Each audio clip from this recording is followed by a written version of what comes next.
नमस्कार मु श्री आपण मानक स्वागत करुछि आज रही एसी क्लास को। पूर्व क्लास रे आमे वाक्य संक्षेपण संपर्क रे आलोचना करुथिले। आज आमे आलोचना करिबा वाक्य प्रसारण संपर्क रे। तबे वाक्य प्रसारण कहिले कोन गोटे क्षुद्र वाक्य को आमे बृहत करी कहबा बा गोटे छोट वाक्य को लंबेई करी कहबा को हमर वाक्य प्रसारण कहजे। किंतु दीटा जक वाक्य रो अर्थ समान थिबो, अर्थ रे कोनोसी परिवर्तन घटु नथिबो।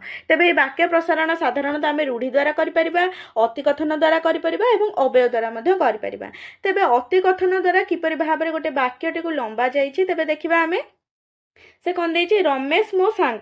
तले एटा होछि गोटे संक्षिप्त वाक्य, ताकू जतबेले अति कथन द्वारा लंबेई दिया गला तले सेटा कोन हे गला ए जे रमेश नुहे से परा मो सांग। तले एठी कोन होछि वाक्यटी लंबी जाउछि, तो आकु हमर कुहा जाय वाक्य प्रसारण। एवं ए वाक्यटी काहा द्वारा प्रसारित हैला, अति कथन द्वारा हमर प्रसारित हैला। सेकेंड रे देछि देखो आम ग्रामवासी माने काली पुरी जिबे। तले एटा होछि गोटे संक्षिप्त वाक्य, ताको अति कथन द्वारा किपरि भाबरे लंबा जाइछि आम ग्राम रे जेउ माने वास करन्ते से माने काली पुरी जिबे। तले एटा हे जाउछि हमर वाक्यर प्रसारण। तबे एही वाक्यर प्रसारण ते हमर अति कथन द्वारा हेउछि। ये तो गला अति कथन द्वारा वाक्यर प्रसारण। वर्तमान देखो रूढ़ी द्वारा किपरि भाबरे वाक्यर प्रसारण घटुछि। से देछि बहु कष्ट करे बापा पिला मानको पाठ पढाउछन्ती। ताले बहु कष्ट करी जगार आमे केउ रूढ़ीटी प्रयोग करि परिबा मुंड झाल तुंडरे मारी। ताले जो रूढ़ीटी को आमे प्रयोग कले वाक्यटी कोन संक्षिप्त थिला, किंतु आमे रूढ़ी प्रयोग करिके वाक्यटी को प्रसारित कले बा वाक्यटी को लंबेई देले।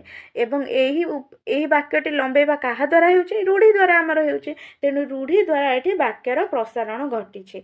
सेमति देछि देखो सुजोग थरे चाली जिबा परे पुणी पाइबा भारी कष्ट।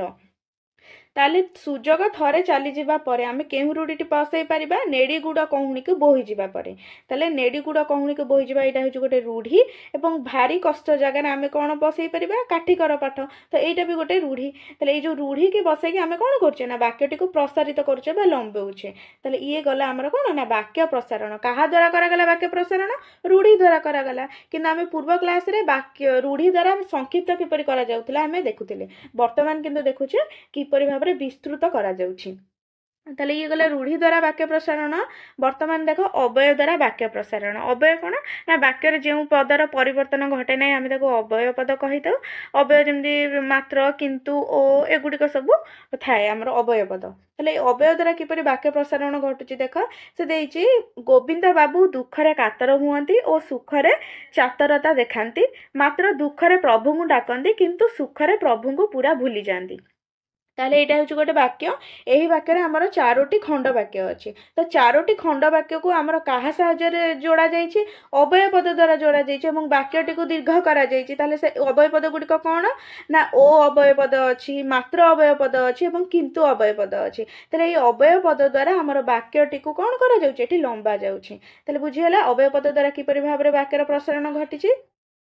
सेमती देखो ख वाक्य रे देइछि बापांग मर शरीर जेतेबेले आसी गाँ रे पहुँचिला सेतेबेले गाँ लोक माने अति दुखरे कांदी पकाइले। ताले एटा होछि गोटे वाक्य। एही वाक्य रे हमर दीटा खंड वाक्य अछि। गोटे खंड वाक्य होछि बापांग मर शरीर जेतेबेले आसी गाँ रे पहुँचिला एवं द्वितीयटी होछि सेतेबेले गाँ लोक माने अति दुखरे कांदी पकाइले।